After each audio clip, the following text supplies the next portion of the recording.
শনির ঢাইয়ার যে একটা কুপ্রভাব দীর্ঘদিন ধরে এই কর্কট রাশি যে ভোগ করছিল, তো এই মার্চ মাসেই তার অবসান ঘটতে যাচ্ছে।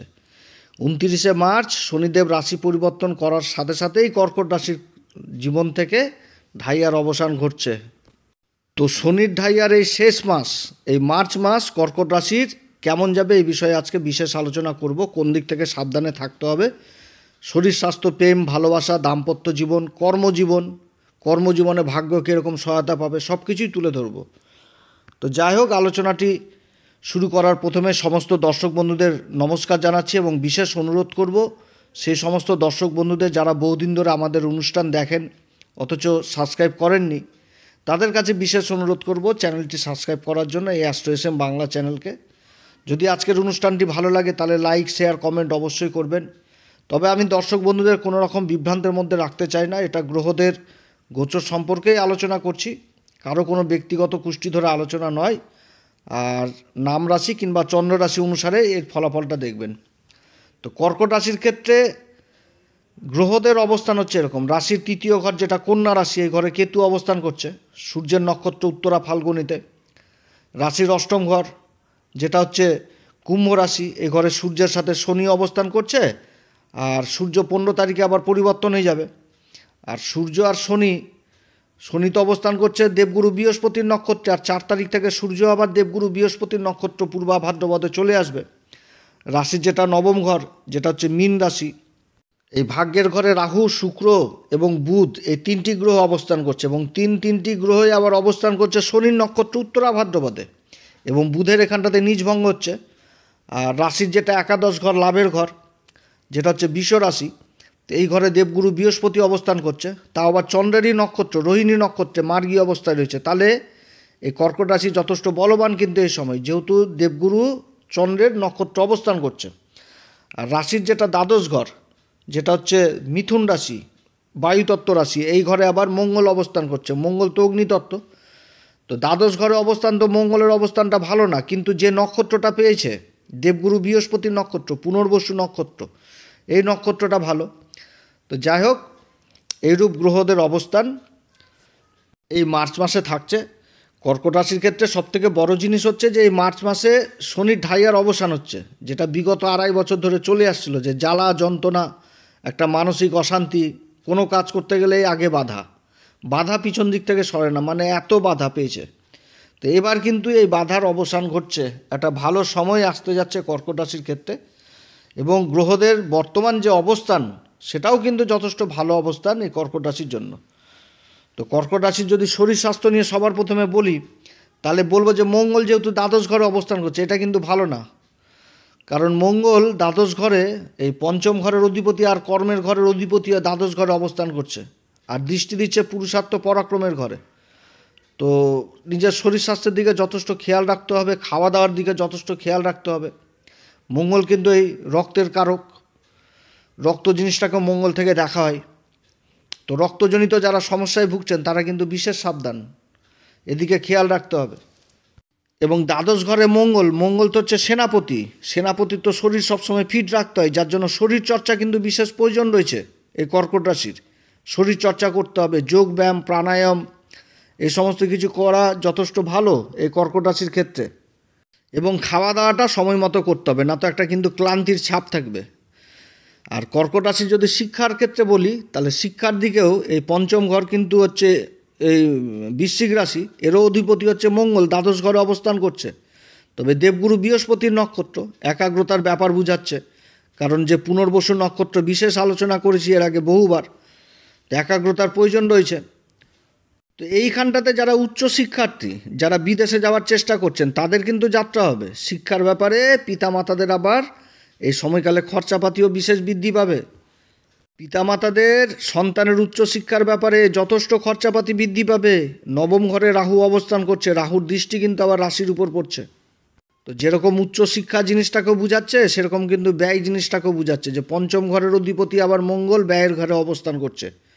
তাহলে এখানটাতে ব্যয় জিনিসটাও কিন্তু উঠে আসছে, এদিকে যথেষ্ট খেয়াল রাখতে হবে। এবং এটারও কিন্তু হিসাব করে চলতে হবে, ব্যয়টাকেও কিন্তু হিসাবের মধ্যে করতে হবে, যতটা কম ব্যয় করা যায়। কারণ যে নক্ষত্র আগেই বললাম, প্রেম ভালোবাসার জায়গাটা অতটা কিন্তু ভালো না। প্রেম ভালোবাসা নষ্ট হওয়ার প্রবল সম্ভাবনা থাকছে। তবে যেহেতু দেবগুরু বৃহস্পতির দৃষ্টি পড়ছে, মনোমালিন্য অবশ্যই থাকবে, দিকে যথেষ্ট খেয়াল রাখতে হবে। একটুতে রেগে যাওয়া, বাকবিতণ্ডায় জড়িত হয়ে যাওয়া, এগুলো কিন্তু করা যাবে না। তবে পিতামাতাদের সন্তানের প্রতি প্রেম ভালোবাসা যথেষ্ট বৃদ্ধি পাবে। কর্কট রাশির ক্ষেত্রে দাম্পত্য জীবন নিয়ে যদি বলি, তো দাম্পত্য জীবনের সপ্তম ঘরটা হচ্ছে মকর রাশি, আর মকর রাশির অধিপতি হচ্ছে শনি। শনি তো অবস্থান করছে সূর্যের সাথে অষ্টম ঘরে। তবে সবথেকে ভালো জিনিসটা হচ্ছে যে শনিদেব তো মার্গী অবস্থায় রয়েছে দেবগুরু বৃহস্পতির নক্ষত্রে, আর সূর্যও কিন্তু 4 তারিখ থেকে দেবগুরু বৃহস্পতির নক্ষত্র পূর্বা ভাদ্রপদে অবস্থান করবে। অর্থাৎ দুটি গ্রহ একই নক্ষত্রে অবস্থান করবে। যদি জীবনসাথী দীর্ঘকালীন অসুখে ভোগে, তাহলে সেই অসুখ বিসুখের ইমপ্রুভ হওয়ার প্রবল সম্ভাবনা থাকছে। তবে একটা ইগোর ব্যাপার থাকবে দাম্পত্য জীবনে। কিন্তু দেবগুরু বৃহস্পতির আবার দৃষ্টিও পড়ছে এই সপ্তম ঘরে, এবং মঙ্গলেরও দৃষ্টি পড়ছে এই সপ্তম ঘরে। অতএব একে অপরকে বুঝার অবশ্যই চেষ্টা করতে হবে। কোনো সময় বাকবিতণ্ডায় জড়িত হওয়া যাবে না, না তো কিন্তু হিতে থেকে বিপরীত হবে। কর্কট রাশির ক্ষেত্রে কর্মজীবন নিয়ে যদি বলি, তো কর্মের ঘরের অধিপতি এবং পঞ্চম ঘরের অধিপতি হচ্ছে মঙ্গল, অবস্থান করছে দ্বাদশ ঘরে। তার সাথে আবার সুখের ঘরের অধিপতি শুক্র অবস্থান করছে ভাগ্যের ঘরে, এবং ভাগ্যের ঘরের অধিপতি দেবগুরু বৃহস্পতি অবস্থান করছে আবার লাভের ঘরে। এবং এই দুই গুরুর মধ্যে দেবগুরু বৃহস্পতি এবং শুক্রের মধ্যে স্থান পরিবর্তন হয়ে গেছে, আর তার মাঝখানে আবার বুধ প্রবেশ করেছে। তো বুধেরও কিন্তু নিজ ভঙ্গ হচ্ছে উচ্চ শুক্রের দ্বারা। তার সাথে এই ভাগ্যের ঘরে আবার রাহু অবস্থান করছে। অর্থাৎ কর্মক্ষেত্রে ভাগ্যের সঙ্গ যথেষ্টভাবে, কিন্তু কর্ম করতে গেলে আগে থেকে রুট ম্যাপ নিয়ে বসতে হবে, প্ল্যান কিন্তু আগে থেকেই করতে হবে এই মাসে। কারণ এই যে কর্মের ঘরের অধিপতি মঙ্গল, সে তো অবস্থান করছে ওই পুনর্বসু নক্ষত্রে, আর পুনর্বসু নক্ষত্র মানেই হচ্ছে একাগ্রতা। মঙ্গল তো হচ্ছে সেনাপতি, তো সেনাপতি এখন দেবগুরু বৃহস্পতির নক্ষত্রে এসছে।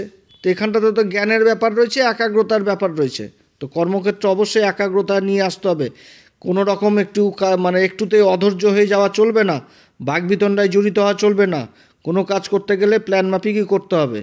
তবে বিদেশ সংক্রান্ত কাজগুলো যথেষ্ট ভালো হবে এই মাসে কর্কট রাশির ক্ষেত্রে। 17ই মার্চে যখন রাহু আবার নক্ষত্র পরিবর্তন করবে, দেবগুরু বৃহস্পতির নক্ষত্রে প্রবেশ করবে পূর্বা ভাদ্রপদে, তখন কিন্তু যোগাযোগ ব্যবস্থাটা যথেষ্ট ভালো হবে। ইম্পোর্ট এক্সপোর্টের কাজের সাথে যারা যুক্ত রয়েছেন তাদের জন্য যথেষ্ট ভালো হবে। বিদেশ সংক্রান্ত কাজ, ইন্টারন্যাশনাল কোম্পানি থেকে হয়তো কাজের চেষ্টা করছেন বা প্রমোশনের চেষ্টা করছেন, এই সমস্ত জিনিস হবে। আবার ট্যুর অ্যান্ড ট্রাভেলিং, এই সমস্ত কাজগুলোতে যারা যুক্ত রয়েছেন তাদের যথেষ্ট ভালো সময়। সেলসের কাজে যারা যুক্ত রয়েছেন, মিডিয়ার কাজে যুক্ত রয়েছেন, তাদের জন্য যথেষ্ট ভালো সময়। কিংবা এই সমস্ত কাজের যারা চেষ্টা করছেন তারা কাজ পাবে। কিংবা বিদেশে যাওয়ার যারা চেষ্টা করছেন, বিদেশেই কর্ম করবে। ভিসাজনিত সমস্যা, পাসপোর্টজনিত সমস্যা, এগুলো উদ্ধার হবে। ইম্পোর্ট এক্সপোর্টের কাজের সাথে যারা যুক্ত রয়েছেন তাদের জন্য যথেষ্ট ভালো। যারা আবার খাবারের দ্রব্য ইম্পোর্ট এক্সপোর্ট করছেন, খুব ভালো সময় হতে যাচ্ছে। টেকনোলজির ফিল্ডে যারা যুক্ত রয়েছেন, যারা সফটওয়্যারের কাজে যুক্ত রয়েছেন, কম্পিউটারের কাজে যুক্ত রয়েছেন, তাদের জন্য যথেষ্ট ভালো এই সময় হতে যাচ্ছে। এই মাসে যথেষ্ট আবার সুখ অর্জন করবে, কারণ সুখের ঘরের অধিপতি শুক্র ভাগ্যের ঘরে অবস্থান করছে, আর ভাগ্যের ঘরের অধিপতি লাভের ঘরে অবস্থান করছে। তো এই সময় কিন্তু একটা রাশি পরিবর্তন হয়ে গেছে, তো একাধিক লাভের রাস্তা থাকছে। এবং দীর্ঘদিন ধরে যে কাজগুলো করে আসছে, যেমন কোনো প্রজেক্টের কাজ, কোনো বড় বড় বিল্ডিংয়ের কাজ চলছে, তো এতেও কিন্তু লাভের অঙ্ক দেখতে পাবে। যারা ঠিকাদারি ব্যবসার সাথে যুক্ত রয়েছেন, যারা টেন্ডারের আশায় বসে রয়েছেন, তাদেরও টেন্ডার লাভ হবে এই সময়। তার সাথে যারা রাজনীতির সাথে যুক্ত রয়েছেন তাদের জন্য যথেষ্ট ভালো সময়। সমাজের সামনে নিজের কথাকে তুলে ধরতে পারবে, দায়িত্ব বাড়বে এই মাসে। ব্যাংকিং সেক্টরে যারা জড়িত রয়েছেন তাদের জন্য যথেষ্ট ভালো সময়। তবে প্রমোশনও রয়েছে, কিন্তু পরিবর্তনের মাধ্যমেই প্রমোশন হবে। কর্কট রাশিকে বিশেষ করে বলবো, কর্মক্ষেত্রে মাথা ঠান্ডা করেই কাজকর্ম করতে হবে এই মাসে, এই মার্চ মাসে। হুটহাট করে ডিসিশন নিলে চলবে না, বিশ্বাস জিনিস করা যাবে না কাউকে। কারো মুখের কথায় কোনোভাবে পেমেন্ট আগে করা যাবে না, নিজের কাজ আগে বুঝে নিতে হবে তারপর। এবং এই মাসেও কিন্তু একটা মধ্যস্থতার ব্যাপার থাকছে, যে কোনো মিডিল পার্সেন্ট এসে একটা মধ্যস্থতা করবে, যে এক টেবিল থেকে আরেক টেবিলে ফাইল যাচ্ছে না, কোনো ব্যক্তি এসে করে দেবে, একটা কমিশনের ব্যাপার আসছে। ওদের দিকেও কিন্তু সাবধান, যার সাথে কথা বলবেন প্রয়োজন পড়লে তারও কথা রেকর্ড করে রাখেন কিংবা লেখাপড়ি করে রাখেন, পরে কিন্তু উল্টে যাওয়ার প্রবল সম্ভাবনা থাকবে। এগুলোও কিন্তু হবে এই মাসে। কারণ 15 তারিখের পর সূর্য কিন্তু আবার প্রবেশ করবে এই ভাগ্যের ঘরে, রাহুর সাথে তো জুতি হবে, আর শুক্র এখানটাতে অবস্থান করছে।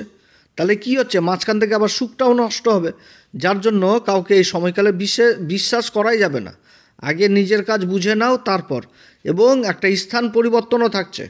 দেবগুরু বৃহস্পতি লাভের ঘরে অবস্থান করছে, এটা ঠিক, এবং যথেষ্ট ভালো অবস্থান, মার্গী অবস্থায় রয়েছে চন্দ্রেরই নক্ষত্রে, কিন্তু কর্মের যে অধিপতি মঙ্গল দ্বাদশ ঘরে অবস্থান করছে। তো এই মঙ্গল কি একটুতেই অধৈর্য হয়ে যাওয়া, একটুতেই মনের মধ্যে ক্রোধ নিয়ে চলে আসা। এবার দ্বাদশ ঘরে এগুলো অবস্থান মঙ্গল করা মানে এগুলোতে আরও ব্যয় ঘটিয়ে দিবে। অর্থাৎ এই দিকে যথেষ্ট সাবধান, কোনো কাজ করতে গেলে একাগ্রতা জিনিসটা নিয়ে আসতে হবে।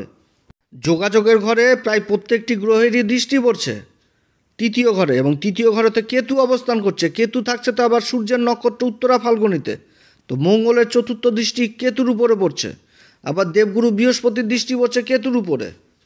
ভাগ্যের ঘরে একসাথে 4টি গ্রহ অবস্থান করবে একসময়, তারও দৃষ্টি পড়বে এই তৃতীয় ঘরে, যেটা হচ্ছে যোগাযোগের ঘর।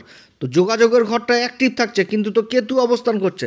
তাহলে কি হবে এই জায়গাটাতে, যে নিজের গোপন যোগাযোগগুলো সেটা সমাজের সামনে যেন না আসে, বা কোনো গোপনে যোগাযোগ করছেন কোনো একটা কাজ করার জন্য, হলো না আগেই বলে দিলেন যে আমার হয়ে গেছে যোগাযোগ, আমি পেয়ে যাব, তাহলে কিন্তু এইগুলো কাজ আবার বিফল হয়ে যাবে, যেহেতু কেতু এখানটাতে অবস্থান করছে সূর্যের নক্ষত্রে।